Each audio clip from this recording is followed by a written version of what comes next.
So I already lost a bet, thank you. Three bets. Hello? Hello. Hi. Okay, I'm a little nervous, but okay. I know most graduation speeches start with something like this. 4 years ago, I opened my Fordham portal, I saw the confetti, and I knew I got in. I went on and committed to Fordham, and it was all rainbows and sunshine from there. But my story is a little different. However, before I get started on decision day, I need to rewind, because my story doesn't begin with me. It begins in 1999 with a Dominican man. A man who left everything he knew behind, his language, his country, his comfort, to make sacrifices for a future he might never fully experience himself. And that man is my father. He came to this country chasing not just the American dream, but our dream, mine and my siblings. A dream of a better life, a better education, a future filled with choices he never had.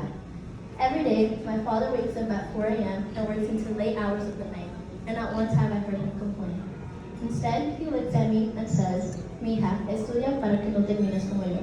Study so that you don't end up like me. The truth is that as educated as I may be, if I end up even half the person my father is, I will have done something right, because he is the foundation beneath every step I've taken, the quiet strength behind every achievement. Even if he's blind to the process, the applications, the deadlines, the essays, his love has been my greatest form of guidance. Now, my story about decision day. Decision day is approaching, and I'm looking at my options on the table. I knew I had to go with the most affordable option for a number of reasons. One, my family could never afford to send me to college, nonetheless a prestigious institution. And two, for as long as I can remember, I knew I wanted to go to law school. I knew that law school was expensive, and acquiring debt for undergrad, additional debt for law school just wasn't the best option for me. So, I committed to Hunter. 18-year-old me had a 10-year plan, and she had to make it work. I was content. I knew that 21-year-old me would thank me. I was going to make the best of it, and I had it all figured out. Or so I thought I did. My college counselor texted me one random day in May, asking if I'm interested in Fordham's Higher Education Opportunity Program. I said of course, but I didn't let myself get my hopes too high. Now, not many of you may know this, but Natalie and I went to the same high school together. She had her interview, she had her whole process for acceptance about 1 or 2 weeks before I did, so I had a good idea as to what it would look like. After the back and forth emails with Jennifer, setting up my Zoom, sitting in front of my screen on Zoom with Jason and Andrea, Jason, who was mean mugging me half of the interview, which he swears he wasn't.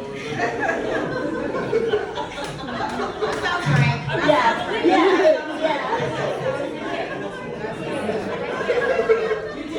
Yeah, he did. I believe you. But all I had to do was sit and wait. A few days later, I get a call, and it's Jason Winter on the phone. He tells me, "Congratulations on getting in," and starts talking about something about a seat deposit. But honestly, my heart was beating so fast that I could barely register anything after those first few words. So I asked Jason, as if he didn't just say it, "Wait, I got in?" He sounded confused, like hadn't I seen the email? After we hung up, I did see the email. I got the congratulations, the confetti. I'll admit the flare did wear off since I already knew the outcome. But what I didn't know was that the person that broke the news to me, the person that was mean mugging me in the interview, was the same person who got me through the roller coaster that was college. I'm not gonna cry. Jason, I want to start by saying you are one incredibly patient man. You reminded me to breathe every single time I felt like I was drowning. From the moment I bombed my first modern European history exam as a freshman with a 77, and I ended up crying in your office, to all of my panicking over post-grad plans, GPAs, philosophy, and all the other fun stuff that undergrad entailed. You were the steady voice in the chaos, the calm in the storm, and the light I looked for when I felt like everything was going dark.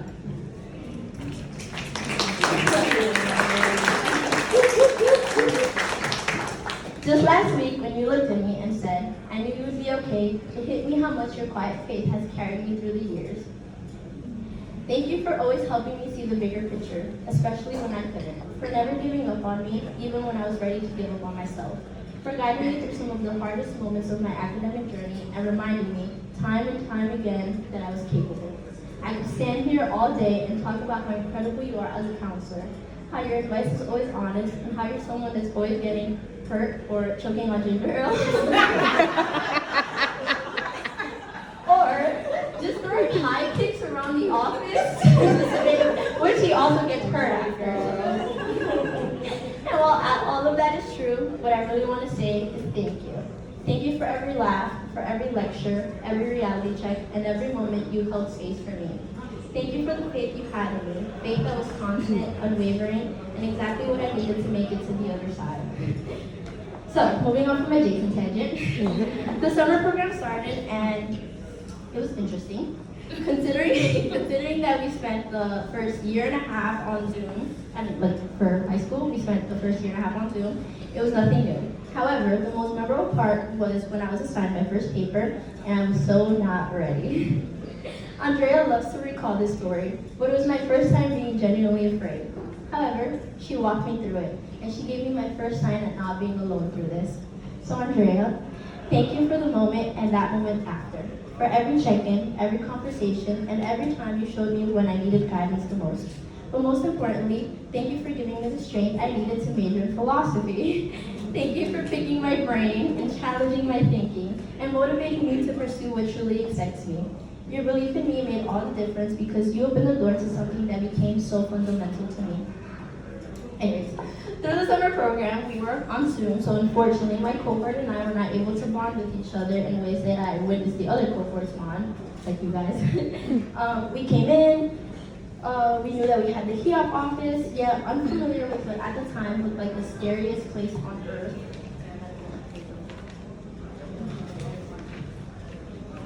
Intimidating place on earth. Eventually, I did make my cohort friends, Natalie, Daleen, and Emily, even though she was not part of my cohort. To this day, we are inseparable.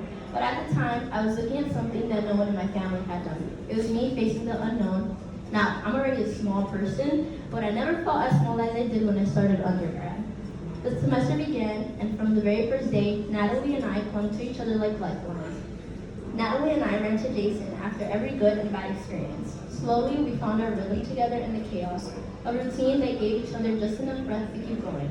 It was Natalie and me against the world, side by side, figuring it out when everything else felt uncertain. Don't cry. Until one afternoon, we were on the 8th floor, and Anissa came outside of the office. Through conversation and slowly inching our way toward the office, I realized that Anissa's warm and welcoming presence had just lured me into what would be my sanctuary at Fordham for the next 4 years. What started casually turned into something so much more meaningful, my first steps at becoming the student worker. That space quickly became more than just a job. It was where I grew, I laughed, cried, and felt truly seen.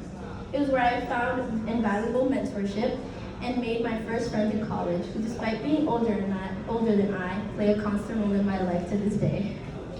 Working there wasn't just about answering phones or shredding paper. It was one summer with a lot of paper.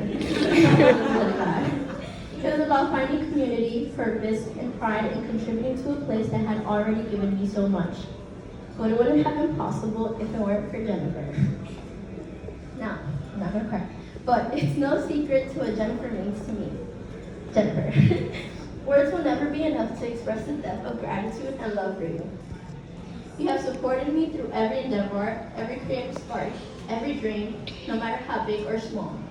You allowed me to give life to my visions, whether it was starting Instagram or transforming the study space.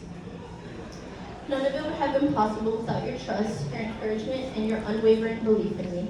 You got on board with every crazy idea and treated it as if it mattered, because to me it did, and that meant everything.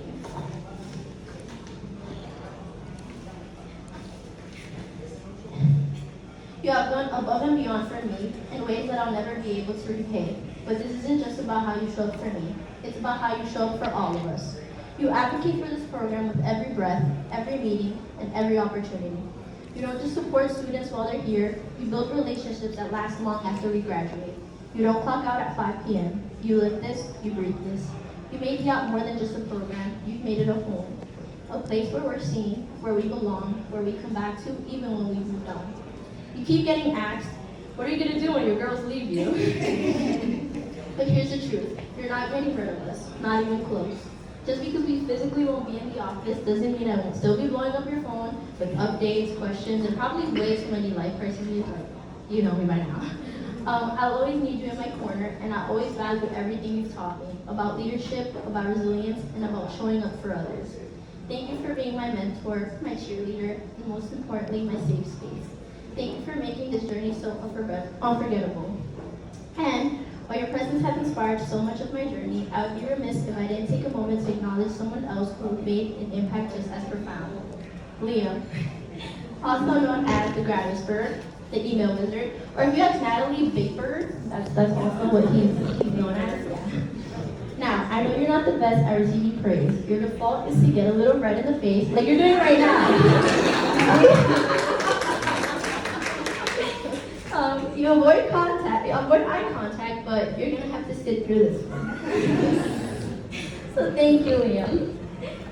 Thank you for every single session where I came in, unraveling, caught somewhere between Nietzsche, Aristotle, and Sartre, trying to find my way through a maze of ideas, and somehow you always helped me find my way.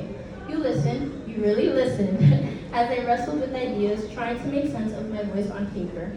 And you never once made me feel like I was too much. I wouldn't say about too much. Sometimes I was too much, or too long. I started working with you as a freshman, and now as a senior, I walked into my future feeling equipped, confident, and deeply grounded in skills I didn't even know I was building at the time. When I sit down and write, I still hear your voice in my head, asking, how can we expand on this? And if there's one lesson I'll carry with me forever, it's the classic Liam line. So many educated people say the reason is because. You've turned me into someone that notices that and cringes. But more than a better writer, you helped me become a better person. Through every application, every personal statement, every uncertainty about the future, you were right there, shoulder to shoulder with me, calming me down and lifting me up. You gave me the confidence to believe in the version of myself that I was becoming. Someone once told me, you'll never survive at Fordham with your writing. Well, look at me now. After 4 years of working with you, I say throw me into the New York Times and I'll be fine. Because I'm trained by Liam Klein. Oh, that was fire. Thank you for being more than just my writing tutor. Thank you for your sense of humor, your dad jokes that I've unfortunately inherited after spending so much time in your office. You worked so hard to stay behind the scenes, but the truth is, you're one of the main characters in my narrative, and I'm so, so grateful for that. Now, last but not least, Dr. Ranich, mi jefa bella. From the very beginning, you weren't just a director, you were a storyteller, a keeper of our collective history, and a living example of what it means to lead with strength. You shared your stories not just to entertain or inspire, but to pass on wisdom. You gave me pieces of your journey so that I could find guidance in my own. You made this whole thing possible for students like me, students who just needed someone to believe in them before they believed in themselves. You taught me not to confuse worrying with planning. That sentence alone has reshaped the way I move through the world. You reminded me to pause, to trust, to prepare, and not panic. And more than that, you manifested my greatness before I ever saw it. You planted seeds of confidence so subtly, so gracefully, and the assignments and projects with the simple, this is gonna work for you when you're a great lawyer. You didn't say if, you said when, and I held on to that. Because those words came from someone who knows what greatness looks like, and you made me feel like I could carry that too. Class of 2025. When I first joined PIAP, I made friends with the upperclassmen. They tell me the story about their first day of the summer program, the nerves, the excitement, the chaos, and they'd always bring up that moment, the moment when Jennifer stood in front of the room, looked them all in the eye, and said, only 25% of you will make it. Now, will not make it, sorry. Will not make it. No, I was like, damn.